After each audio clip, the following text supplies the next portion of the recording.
नमस्कार, आप देख रहे हैं द वॉइस इंडिया न्यूज़। मैं नेहा द्विवेदी वाराणसी से। इस वक्त हम मौजूद हैं वाराणसी के कचहरी परिसर में। हम आए हैं, सेंट्रल बार एसोसिएशन के अध्यक्ष हैं प्रेम सिंह जी। हम इनसे प्रेम प्रकाश सिंह गौतम जी, हम इनसे बात करेंगे। जिस प्रकार कचहरी परिसर में बार बार धमकी भरे लेटर आ रहे हैं और आज ही एक अधिवक्ता श्रीनाथ त्रिपाठी जी को भी एक मेल आया जिसमें लिखा गया कि हम बम से कचहरी भी उड़ा देंगे और साथ में तुम्हें भी उड़ा देंगे। हम इनसे बात करेंगे कि इस तरह की जो घटनाएं हो रही हैं वो बार बार होती जा रही हैं और इस पर प्रशासन कोई संज्ञान नहीं ले रहा। क्या इस चीज़ को गंभीरता से नहीं लिया जा रहा है? जी सर, आपका बहुत बहुत स्वागत है हमारे चैनल में। हम जानना चाहेंगे कि इस तरह की जो घटनाएं हुई, अभी कुछ दिन पहले घटना हुई कि आया जज साहब को मेल आया, फिर उसके बाद आज एक अधिवक्ता को मेल आया, तो क्या अधिवक्ता सुरक्षित है कि नहीं है? नहीं, देखिए, ईमानदारी से अगर कहूँ तो भय का तो माहौल बना हुआ है और 3 बार लगातार, हम 15 दिन के अंदर 3 बार लगातार हमारे जो जिला जज हैं उनको ईमेल आया कि कचहरी में जज के चैम्बर को, वकील के चैम्बर को उड़ा दूंगा। और इसके बाद आज सुबह ये पता लगा कि आदरणीय श्रीनाथ त्रिपाठी जी, जो हमारे ऑल इंडिया बार काउंसिल के को चेयरमैन रह चुके हैं, वर्तमान में बार काउंसिल चुनाव लड़ रहे हैं और उनको इसको लेके पूरे प्रदेश में जाना होता है। अभी लखनऊ का चुनाव बाकी है, वहाँ भी जाना होता है। तो सुबह जब फ़ोन आया, पता चला, तो मैंने फ़ोन किया त्रिपाठी जी को, हमारी बात हुई फ़ोन से उन पर। उसके बाद हमने यहाँ के जो प्रशासनिक अधिकारी हैं, पुलिस कमिश्नर, मैं उनसे खुद फ़ोन पे बात किया, उनको व्हाट्सएप किया, जिला जज महोदय से बात हुई। सभी लोगों ने तत्काल संज्ञान लेते हुए कार्रवाई शुरू की और पुलिस कमिश्नर ने हमको ये कहा कि अध्यक्ष जी, मैं बहुत जल्द ही इसका खुलासा करूँगा। उसी के अनुरूप जो उनको टेक्स्ट मैसेज आया था, जिस नंबर से आया था उसको ट्रेस किया गया, किसी सुनील माली का नंबर निकला है और उसके जो व्हाट्सएप पे, फेसबुक पे जो डीपी लगाई गई थी वो किसी लड़की की डीपी थी। लेकिन कमिश्नर के यहाँ जब हम लोग गए, मिले, तो उन्होंने दिखाया हमको कि वो उसका सिम जो है महाराष्ट्र खरीदा गया है और सुनील माली व्यक्ति जो है, उसका जो फार्म लिया था उसमें सिम लेते वक्त तो सुनील माली का फ़ोटो लगा हुआ, उस पर किसी लड़की का फ़ोटो नहीं था। तो इस तरह से अब पुलिस वहाँ तक पहुँच चुकी है और बहुत ही जल्द इसका खुलासा होगा। खुलासा की बात करें तो अभी जो कचहरी के लिए जो जज साहब को मेल आया था, तो उसमें भी एक खुलासा हम लोगों को सभी को देखने को मिला। एक लड़के को गिरफ्तार किया गया, लेकिन फिर से नेक्स्ट डे बाद ही ये घटना सामने आ जाना, कितना तत्पर है पुलिस? नहीं, देखिए, जो आप बता रही हैं वो घटना जौनपुर का था।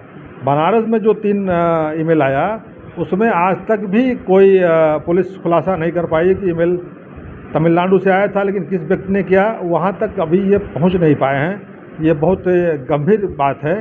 आज जितने तेज़ी से भारत आगे बढ़ रहा है, तो हमको लगता है कि साइबर क्राइम में अभी ये काफ़ी पीछे हैं, वहाँ तक पहुँच नहीं पा रहे हैं। कई दिन बीत गए कि वो ईमेल आया कहाँ से था, ये एग्जैक्ट जगह ये अभी नहीं तलाश पा रहे हैं। ईमेल का भी पता नहीं कर पाए और नेक्स्ट मैसेज अभी आ जाना, और इस तरह की फर्जीवाड़े तो सिम से कोई भी निकाल सकता है, क्योंकि आजकल डॉक्यूमेंट जिस तरह से वायरल हैं, लोग कहीं से भी निकाल सकते हैं, और पुलिस का वहां तक ना पहुंच पाना कितना गंभीर तरीका है? नहीं, बहुत गंभीर मुद्दा है। इस मुद्दे पर बात हुई, कमिश्नर साहब ने भी कहा कि आज मान लीजिए आधार कार्ड किसी का कहीं गिरा हुआ है, उससे भी आदमी सिम प्राप्त कर लेता है, तो वहाँ तक पहुँचने के बाद ही पता चलेगा कि सच्चाई क्या है। और हम लोग भी परेशान हैं, लगे हुए हैं। ऐसा नहीं कि हम हाथ पांव तक बैठे हुए हैं, हम भी लगे हुए हैं और चिंता का विषय तो बराबर बना हुआ है। वैसे भी यहाँ पे घटनाएं 2007 में घट चुकी हैं। हमारे कई अधिवक्ता भाई अपना जान गंवा चुके हैं, कई वादकारियों की मृत्यु हो चुकी है।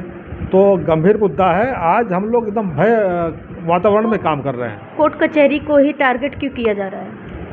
अब देखिए, अब वो टारगेट करने वाले की मंशा क्या है, ये भी हो सकता है कि चूँकि यहाँ पे हज़ारों हज़ार की भीड़ रहती है, अगर इसको हम टारगेट करेंगे तो इसको लोग गंभीरता से लेंगे और हम जो बात मनवाना चाहते हैं उसको सरकार मानेगी। लेकिन अभी जब तक खुलासा नहीं होगा तब तक सारी चीज़ तो केवल वो अभी सब अंदर छिपा हुआ है, बाहर कुछ आज नहीं रही। आगे की क्या रणनीति है आप लोगों की?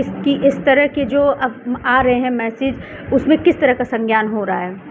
देखिए, मैसेज आने के बाद तो पुलिस प्रशासन जो है, हमको लगता है कि डेली प्रतिदिन सुबह पूरा स्क्वाड गार्ड और बम निरोधक दस्ता के साथ पूरी कचहरी की छानबीन हो रही है। आज भी हुई है, आज भी लगे हुए थे। तो पुलिस अपना काम कर रही है विशेष तौर से अब हम आपको भी सुरक्षित रहने की ज़रूरत है। हम अधिवक्ता भाइयों से अपील करेंगे कि आप सिर्फ पुलिस के ऊपर भरोसा मत करें, आपकी भी जिम्मेदारी है। आप भी जब कचहरी कैंपस में आते हैं तो अपने सीट के अगल बगल पूरा उसको देख ताक के ही बैठें, और कोई संदिग्ध चीज़ें दिखाई दे तो तत्काल प्रशासन के संपर्क में आवें, उनको फ़ोन करें। इस तरह की घटनाओं को रोकने के लिए क्या आप लोग की तरफ से क्या हिदायत दे सकते हैं? साइबर क्राइम जिस तरह से आगे मतलब कहा जाए तो अब कितना पीछे है, जो कि अभी तक पुरानी घटना को भी नहीं पकड़ पाए, नई घटना भी आ गई, तो कितना पीछे अभी है पुलिस वाले इनसे, ये साइबर क्राइम वाले? नहीं, बिल्कुल अभी तक उसका पता न लगा पाना काफ़ी दुर्भाग्यपूर्ण है आज के इस युग में। अब वो क्यों नहीं लगा पा रहे हैं, नंबर नहीं, गंभीरता से ले रहे हैं कि नहीं इस मुद्दे? नहीं, गंभीरता से ले रहे हैं, ऐसी बात नहीं है।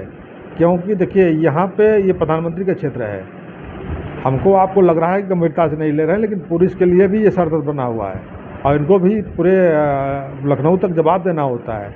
अब ये भी जब मुद्दा आता है तो आपके मीडिया के इलेक्ट्रॉनिक मीडिया और पेपरों के माध्यम से ये सारी चीज़ें वायरल होती हैं, तो ऐसा नहीं कि शासन प्रशासन तक नहीं जा रही, बात लखनऊ तक जा रही है और इस बात को आदरणीय मोदी जी भी देख रहे होंगे।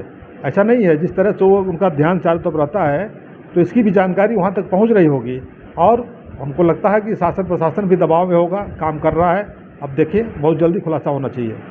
तो हमारे साथ जुड़े हुए थे प्रकाश सिंह जी, जिन्होंने बताया कि हमें ही भी सतर्क रहना होगा। हम अधिवक्ताओं को भी कचहरी परिषद में आने के बाद अपने चैम्बर को अच्छी तरह से खंगालना होगा, अपने आसपास की जगहों को अच्छे से देखना होगा कि कोई संदिग्ध वस्तु हमें दिखे अगर तो हमें तत्काल पुलिस को इन्फॉर्म करना होगा और पुलिस के भरोसे ना बैठे। अपनी सुरक्षा अपने हाथों पर है। वाराणसी से नेहा द्विवेदी की रिपोर्ट।